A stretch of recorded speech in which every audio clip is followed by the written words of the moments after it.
খালেদা জিয়ার স্মরণে নাগরিক শোকসভার বিষয়ে আমরা আরও খবর জানবো। আমাদের সঙ্গে যুক্ত হচ্ছেন সহকর্মী মাসুদুর রহমান। মাসুদ, শোকসভার আয়োজন কেমন দেখছেন এবং নেতাকর্মীরা কিংবা পরিবারের সদস্যরা আসতে শুরু করেছে কিনা, যেহেতু 2:30টায় শোকসভা অনুষ্ঠিত হওয়ার কথা রয়েছে?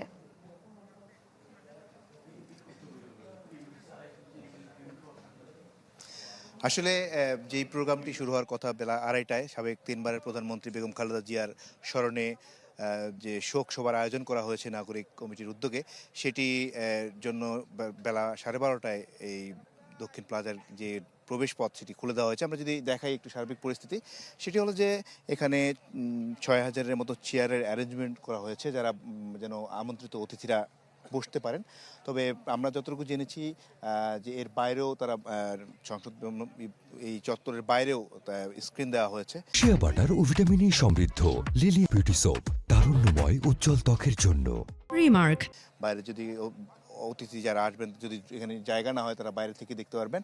আর সার্বিকভাবে যেটি বেগম খালেদা জিয়াকে স্মরণ করার জন্য যে শোকসভা, সংঘবদ্ধভাবে সম্মান জানানোর জন্য যে শোকসভা, সেটির আনুষ্ঠানিকতার বেলা 2:30টায় শুরু হবে বলে আয়োজকরা জানিয়েছেন। আয়োজকরা এটাও বলেছেন যে গেট যেহেতু দুটি প্রবেশপথই খুলে দেওয়া হয়েছে, মণিপুরি পাড়ার গেটটি এবং আসাদ গেট সংলগ্ন যে গেটটি, দুটি গেটই খুলে দেওয়া হয়েছে। অতিথিরা আসতে শুরু করেছেন, বিশেষ করে আমন্ত্রিত অতিথি যারা, যে নির্দিষ্ট করে তার 8 থেকে 10,000 মানুষ আসবেন বলে তারা বলেছেন, কিন্তু এর বাইরেও মানুষ যদি আসতে চান তার বাইরে প্রবেশ করতে হবে, কারণ এখানে প্রবেশ পথে অনেক কড়াকড়ি আরোপ করা হয়েছে।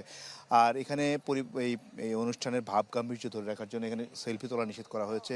বারবার আয়োজকদের পক্ষ থেকে বলা হয়েছে প্রোগ্রামের ভাব গাম্ভীর্য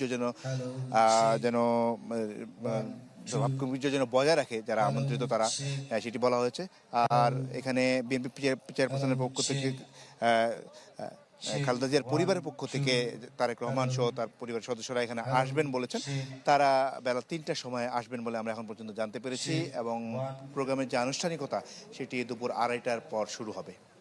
মাসুদ, ধন্যবাদ আপনাকে। আমাদের আরেক সহকর্মী সম্রাট হোসেন আমাদের সঙ্গে যুক্ত হয়েছেন মানিক মিয়া অ্যাভিনিউ থেকে। আমরা আরও তথ্য জানবো।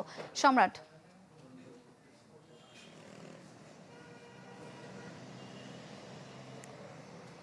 মূলত বিএনপির সাবেক প্রধানমন্ত্রী এবং খালেদা জিয়ার মৃত্যুর পরপরই কিন্তু আমরা দেখেছি যে দেশব্যাপী এক ধরনের শোক নেমে আসে। সেই শোকেরই অংশ হিসেবেই কিন্তু আজকে, অর্থাৎ নাগরিক সমাজের পক্ষ থেকেই কিন্তু এই শোক সভার আয়োজন করা হয়েছে। আমরা এখানে আসার পর দেখতে পেয়েছি যে এই মানিক মিয়া এভিনিউ কিংবা সংসদ ভবনের যে দক্ষিণ প্লাজাটি রয়েছে, সেখানে কিন্তু যেহেতু মূল অনুষ্ঠান বেলা 2:30টায়, সেখানে যারা অতিথি তারা কিন্তু এরই মধ্যে প্রবেশ করা শুরু করেছেন এইখানটাতে। এর পাশাপাশি কিন্তু আমরা দেখেছি যে সার্বিক নিরাপত্তার যে বিষয়টি, সেখানে কিন্তু বিপুল পরিমাণ আইন শৃঙ্খলা রক্ষাকারী বাহিনীর সদস্যদেরকে দেখতে পেয়েছি আমরা। পাশাপাশি আরেকটি বিষয় যদি জানিয়ে রাখি যে গতকালই কিন্তু এই শোক সভার বিষয়ে কিন্তু যে সংবাদ সম্মেলন, সেখানে কিন্তু এ বিষয়ে বিস্তারিত জানানো হয়েছে। সেখানে বলা হয়েছে যে এটি কোনো আসলে রাজনৈতিক কর্মসূচি নয়। পাশাপাশি যেহেতু বেগম খালেদা জিয়ার মৃত্যু কিংবা তার চলে যাওয়ার পরপরই সর্বজনীনভাবেই তাকে শ্রদ্ধা জানানো হয়েছে, সেই শোকের অংশ হিসেবেই কিন্তু আজকের এই নাগরিক শোক সভা।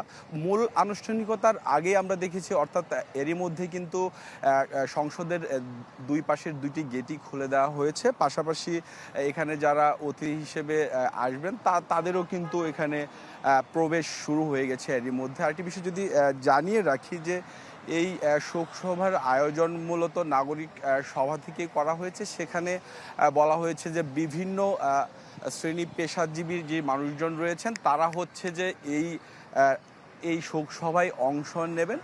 পাশাপাশি পরবর্তী সময়ে কিন্তু সেখানে আরেকটি বিষয় জানানো হয়েছিল যে বিএনপির চেয়ারম্যান তারেক রহমান তিনিও রাজনৈতিক কথাবার্তা বলবেন কিনা, সে বিষয়ে বলা হয়েছে এখানে যারা অতিথি হিসেবে আসবেন তারাই কিন্তু এখানে বক্তব্য দিবেন। তো এই ছিল রাজধানীর মানিক মিয়া এভিনিউ থেকে।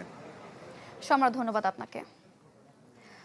দর্শক, বেগম খালেদা জিয়ার স্মরণে নাগরিক শোক সভার আয়োজন নিয়ে আমরা জানছিলাম। আমাদের সঙ্গে যুক্ত হয়েছিলেন দুজন সহকর্মী।